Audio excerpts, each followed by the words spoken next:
Capítulo 10. El perfeccionismo como aliado, nunca como enemigo. El perfeccionismo suele verse como una virtud, pero tiene una cara compleja. Está ligado a estándares altos, atención al detalle y compromiso con la calidad, lo que lleva a resultados sobresalientes y a personas muy responsables y disciplinadas. Sin embargo, también implica una autocrítica constante y la sensación de que nada es suficiente. El perfeccionista vive con la idea de que siempre puede mejorar, lo que le dificulta terminar las cosas, como un pintor que sigue retocando su obra incluso cuando ya está lista. Aunque suelen ser admirados por su nivel de exigencia, convivir con ellos y con ese rasgo puede ser difícil por la presión, el control y la tensión constante que generan. El perfeccionismo no es solo innato, se construye. Muchas veces nace del miedo a no ser suficiente, a no ser aceptado o querido. Cuando una persona aprende que hacer todo perfecto le trae aprobación, termina asociando perfección con amor, convirtiéndolo en parte de su identidad. Por eso es tan difícil cambiarlo. Además, el perfeccionismo no descansa ni deja descansar. Busca mejorar todo constantemente y genera incomodidad cuando el entorno no está a la altura. Aunque puede ser una fortaleza, el perfeccionismo deja de ser una virtud cuando sacrifica la paz y la felicidad, volviéndose una exigencia interna implacable. El perfeccionismo empieza a pasar factura, consume energía, afecta la salud mental y genera una insatisfacción constante. La persona se exige cada vez más y nunca siente que es suficiente. Por eso el autor lo resume así: el perfeccionismo necesita límites o termina limitándote. A nivel mental, se forma como una estrategia aprendida. El cerebro asocia hacer las cosas perfectas con recibir amor y aprobación, pero también con esfuerzo. De ahí nace una trampa: si algo no cuesta, parece que no vale. Entonces, cuando algo ya está bien, el perfeccionista siente que debe seguir mejorándolo. Este ciclo se repite sin fin. Por eso el perfeccionismo se define como la tendencia a mejorar indefinidamente algo.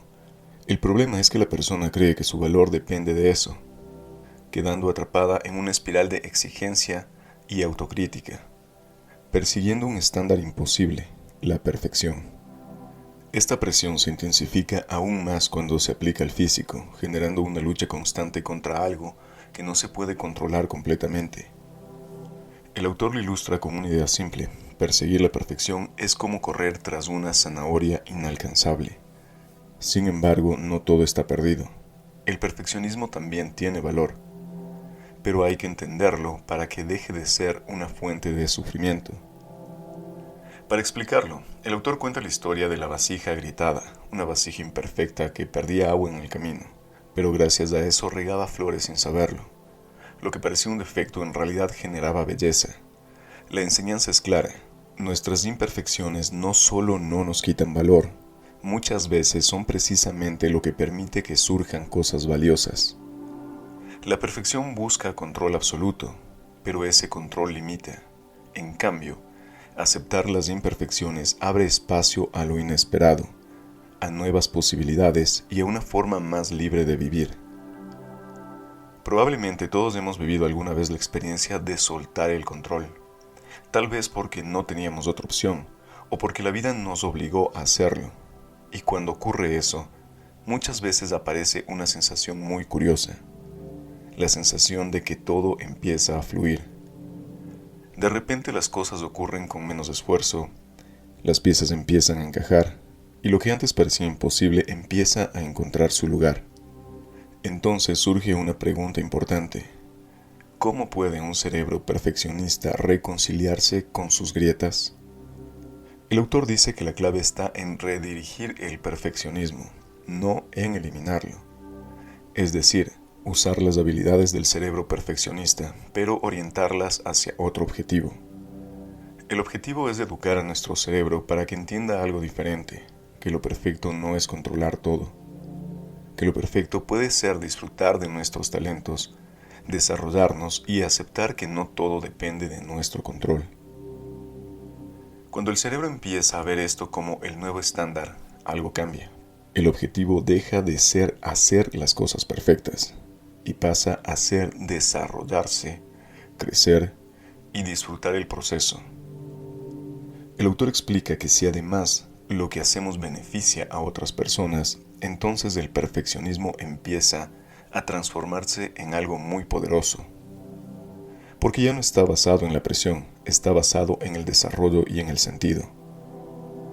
En lugar de perseguir una perfección imposible, empezamos a disfrutar del camino de sacar lo mejor de nosotros. Y cuando el cerebro entiende esto, utiliza toda su energía para conseguirlo. El autor lo explica de forma muy clara.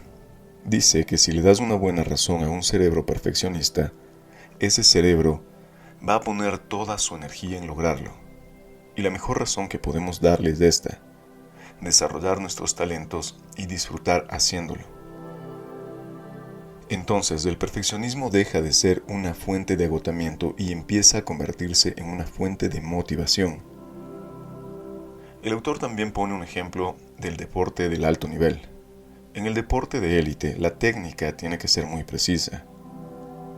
Pero lo que realmente permite que un deportista llegue a la cima no es solo la perfección técnica, es el disfrute, es la pasión. Si un deportista solo se mueve por la presión de hacerlo perfecto, tarde o temprano se quema. Pero cuando disfruta lo que hace, su cerebro entra en un estado diferente, en un estado de fluidez.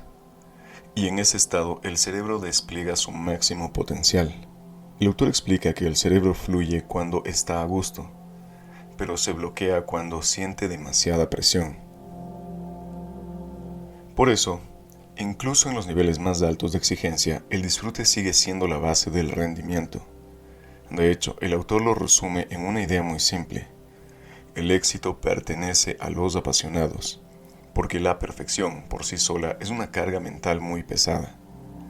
La mente también necesita disfrutar para recargar energía. Cuando cambiamos el propósito de nuestro esfuerzo de hacer las cosas perfectas a permitir que salga lo mejor de nosotros, damos un paso enorme hacia el bienestar.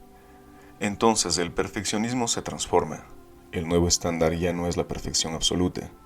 El nuevo estándar es desarrollarse y disfrutar mientras lo hacemos. Y cuando el cerebro entiende esto, empieza a orientarse hacia ese objetivo.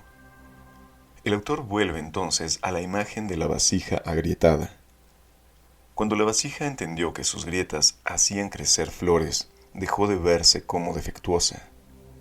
Entendió que no era una vasija perfecta, pero era una vasija cuya imperfección creaba belleza. Ese es el mensaje del autor. De nuestras grietas nace algo que nos hace únicos. Si logramos mostrarle a nuestro cerebro que nuestras imperfecciones también tienen valor, entonces el perfeccionismo deja de ser una lucha permanente y la mente empieza a calmarse. Finalmente, el autor propone un ejercicio muy interesante para manejar el perfeccionismo. Dice que cuando somos perfeccionistas necesitamos desarrollar una voz interna que sepa decir: para, está bien así, no necesitas de exigirte más. Podríamos depender de otras personas para que nos digan eso, pero el autor recomienda aprender a hacerlo nosotros mismos. Para lograrlo propone una técnica muy simple: usar el humor. El autor explica que podemos convertir nuestro perfeccionismo en un personaje al que le ponemos un nombre y del que incluso podemos reírnos. Por ejemplo, si alguien tiene obsesión por la limpieza, puede llamarse a sí mismo Madame Fregona, cuando aparece ese impulso de limpiar todo. O si alguien nunca siente que su trabajo está determinado, puede llamarse Insatisfechor. Cuando aparece el comportamiento perfeccionista, simplemente reconoces al personaje y puedes decir algo como: aquí viene otra vez Insatisfechor.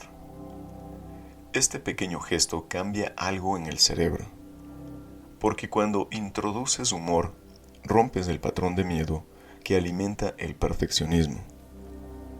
El autor explica que el perfeccionismo en realidad nace del miedo del cerebro a no ser querido si no hace las cosas perfectas. Pero si en medio de ese momento aparece el humor, el cerebro se confunde, porque si estás riendo, entonces tal vez no hay peligro real. Y cuando el cerebro percibe que no hay peligro, el nivel de estrés baja. Por eso el autor termina señalando algo muy interesante. El humor es una de las herramientas más poderosas que tenemos para desmontar nuestros miedos mentales, y también una de las mejores maneras de liberarnos de la esclavitud del perfeccionismo. Ahora, quiero hablar de algo que seguramente todos hemos sentido alguna vez: el síndrome del impostor. Este síndrome es esa sensación constante de inseguridad que nos hace dudar de nuestras propias capacidades. Es ese pensamiento que aparece incluso cuando las cosas no salen bien.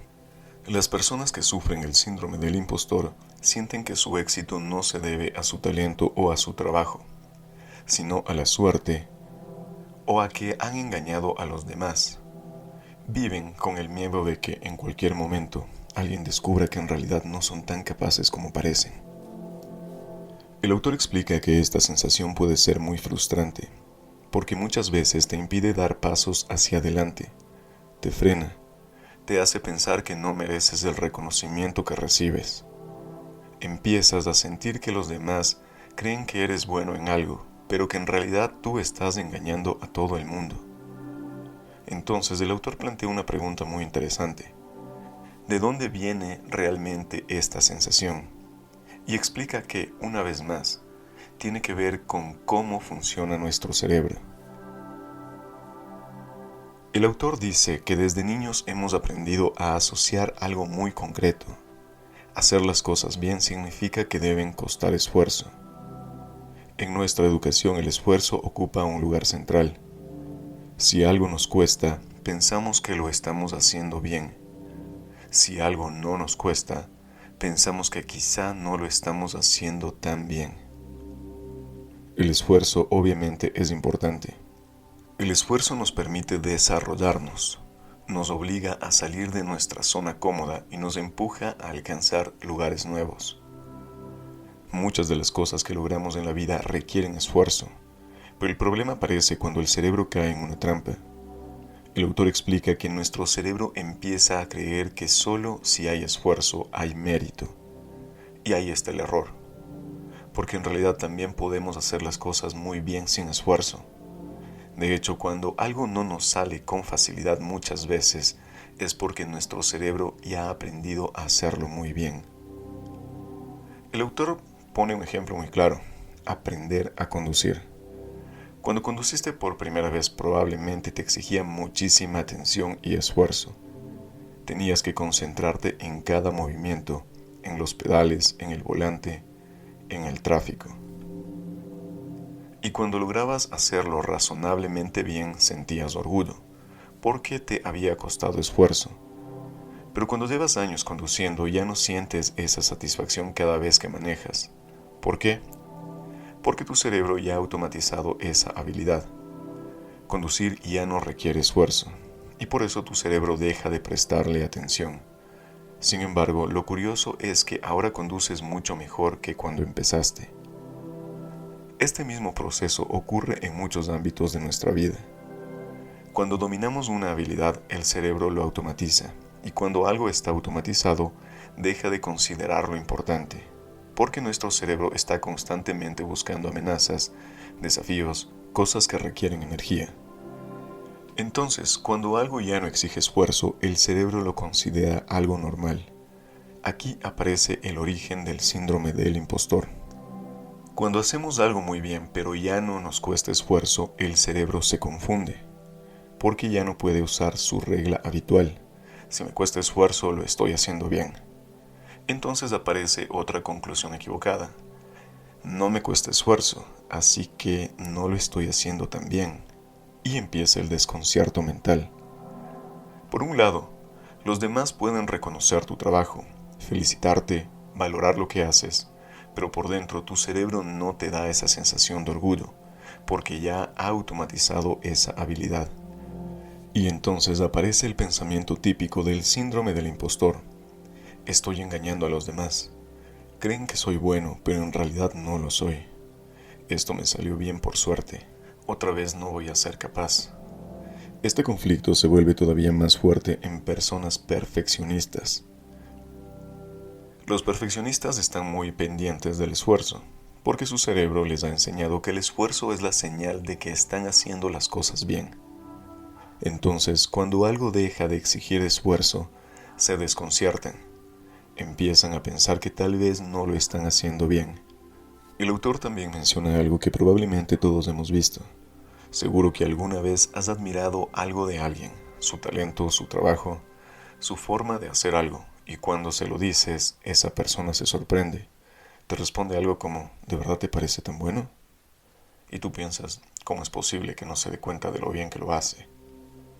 El autor explica que muchas veces esa persona realmente no lo ve, no porque sea falsa modestia, sino porque su cerebro ha automatizado tanto esa habilidad que ya no la percibe como algo extraordinario. De ahí nacen pensamientos típicos del síndrome del impostor como, soy un fraude, esto lo conseguí por suerte, me van a descubrir. En cualquier momento se darán cuenta de que no soy tan bueno. Pero el autor dice que la clave para superar esto es entender algo fundamental. El síndrome del impostor no es una realidad, es un error en el funcionamiento de nuestro cerebro. Nuestro cerebro está interpretando mal la ausencia de esfuerzo. Lo que realmente está ocurriendo muchas veces es lo contrario. Cuando algo nos sale sin esfuerzo, puede ser señal de maestría. Puede ser señal de que hemos desarrollado una habilidad a un nivel muy alto. Y el autor dice algo muy interesante sobre los talentos.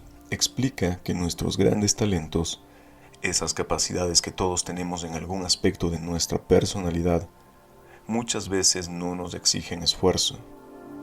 Los talentos suelen salir de forma natural, aparecen de manera espontánea, forman parte de nuestra esencia y por eso pasan desapercibidos para nuestro cerebro, porque el cerebro está demasiado ocupado buscando esfuerzo. Esto hace que muchas personas no reconozcan sus propios talentos. Se fijan en lo que les cuesta, pero no prestan atención a lo que les sale de forma natural. Por eso el autor explica que muchas veces somos ciegos a nuestra propia grandeza, no porque no exista, sino porque nuestro cerebro no la está mirando. Y aquí vuelve a aparecer la metáfora de la vasija agrietada. El autor dice que muchas veces estamos sembrando belleza sin darnos cuenta. Estamos aportando algo valioso al mundo sin ser plenamente conscientes de ello. Pero si aprendemos a reconocerlo, podemos aprovecharlo. Nuestros talentos innatos son como comodines que la vida nos entrega. Son recursos enormes para desarrollarnos. Por eso el autor recomienda algo muy concreto. Escuchar lo que dicen de nosotros las personas que nos quieren. Porque muchas veces ellos ven lo que nuestro cerebro nos oculta. Ellos pueden reconocer talentos que nosotros damos por normales. El autor propone empezar a observar con curiosidad aquello que nos sale bien sin esfuerzo, aquello que surge de forma natural, y utilizarlo. Cuando vuelve a aparecer la sensación del síndrome del impostor, el autor propone mirarlo desde otra perspectiva. Quizá no se trate de que no seas bueno, quizá se trate de que ya eres como ese conductor experimentado que ha olvidado lo difícil que era conducir al principio. El autor lo resume con una idea muy poderosa. La verdadera grandeza muchas veces nace sin esfuerzo desde dentro de nosotros, y reconocerla es empezar a aprovechar uno de los regalos más valiosos que llevamos dentro. Para cerrar este capítulo yo me quedo con una idea muy poderosa.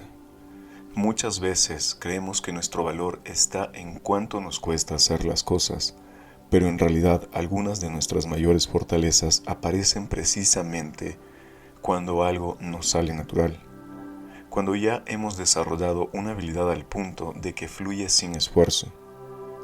Entender esto cambia completamente la perspectiva. Lo que a veces interpretamos como falta de mérito puede ser en realidad una señal de maestría. Por eso, más que desconfiar de lo que hacemos bien, vale la pena aprender a reconocerlo, escuchar lo que otros ven en nosotros, prestar atención a aquello que nos sale con facilidad y entender que ahí muchas veces están escondidos nuestros mayores talentos. Soy Don Paul Arguedo. Ha sido un verdadero gusto compartir contigo este análisis del libro y llegar juntos hasta el final de esta lectura. Si este contenido te aportó valor, te invito a suscribirte al canal y a compartirlo con alguien a quien también pueda servirle. Nos vemos en el próximo libro. Un fuerte abrazo, con todo el amor y todo el poder.